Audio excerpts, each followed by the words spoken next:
Hello everyone! Welcome to our video tutorial about the breadboard and the DMM. We are third year engineering students of Notre Dame of the Diangas University, and I am Christian Estorano. I am an electrical engineering student. And I am Kay Cabandiet. I am also an electrical engineering student. And I am Ryan Bansi Guzman, an electronics engineering student. So, Let's try it out! So this is the DMM. It is a test tool used to measure two or more values, principally voltage, resistance, and current. So let's try it out. so this is the DMM, and this is the part which is called the display, the dial, and the ports.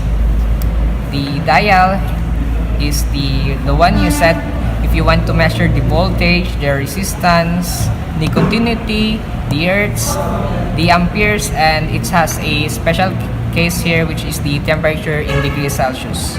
So let's try to connect this black probe on the COM port because it's the default for the negative, the ground, and you should connect the black probe here.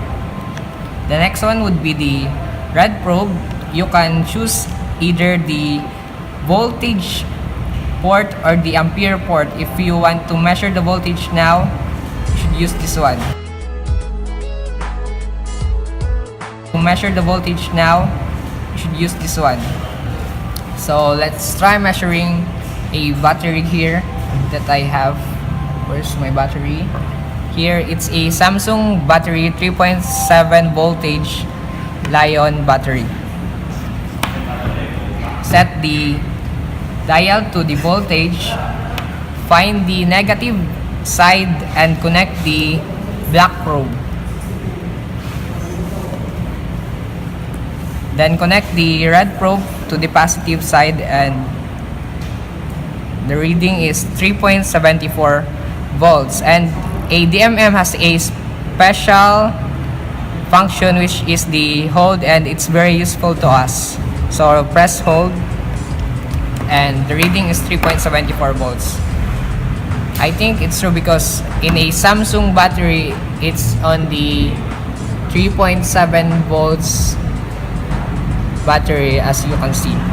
So the reading is true.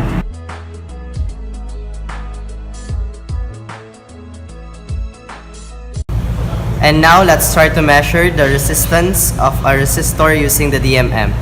First, turn on our DMM and point the pointer into the resistance. And then connect the probes into the wires of a resistor.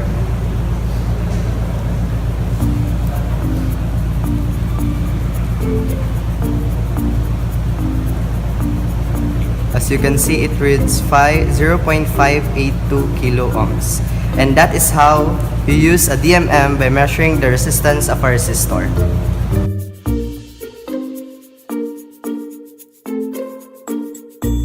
So this is the breadboard. It's a board that's shaped in rectangular and made of plastic. And as you can see, there is a grid of holes in it which allows you to make an electronic connections by pushing electronic components on the holes.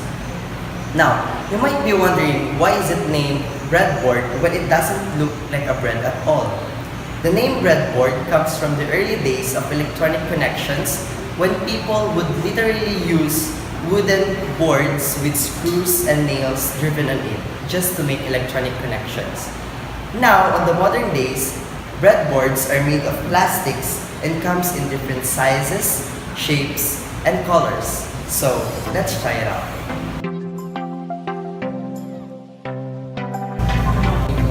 So let's take a look at how the breadboard is laid out. We will orient the breadboard vertically so that the short side is at the top and bottom. The typical breadboard is laid out in a matrix of 0.1 inch spaced holes. These are the holes. Most through-hole integrated circuit chips or ICs will fit snugly in this matrix. Also, many headers and breadboard-friendly components like these resistors, these LEDs components will fit nicely. Which holes you plug them into does matter. Apparently, there's a bit of religious debate between the vertical and horizontal board user as the proper orientation of the board. However, the consistent advice from either party is do what makes sense for you. As you can see, these horizontal holes are connected in series. Divider or gutter allows an IC to sit on the board without shorting left and right side pins. These vertical holes are connected in parallel. These vertical bus strips are continuous down the side of the board, but don't cross the middle divider.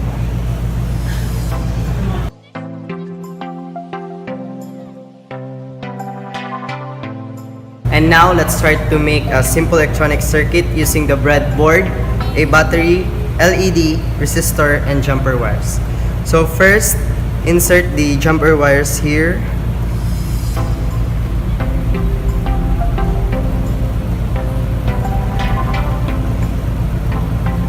And the LED in between. And then the resistor beside the LED.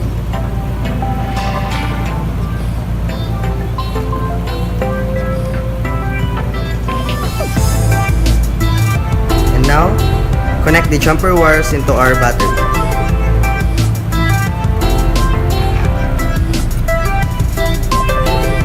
As you can see, it's working. So this is how you make an electronic circuit using the breadboard.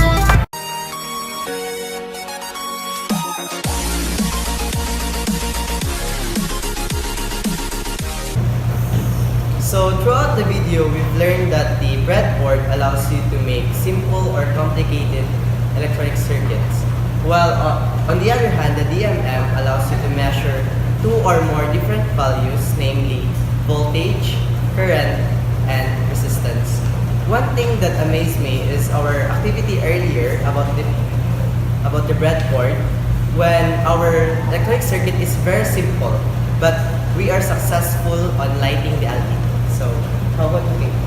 For me, you should consider of using this breadboard because the way you use it, the way you put or insert electronic components, that's really matter. While in this DMM, it is also a very useful tool because it allows you to measure any electrical measurements. For me, in the span of time, I was amazed by these two devices. And for the DMM, I was amazed because for just a little device, it can measure electrical values like ohms, the voltage, and the current in ohms, in amperes. And for the breadboard, it was a bit fun and strictly goes wires for us to have a better view on the breadboard on plugging in the wires on the breadboard. So if you like this video, hit that like button and share it to your friends. Thank you for your time and see you later.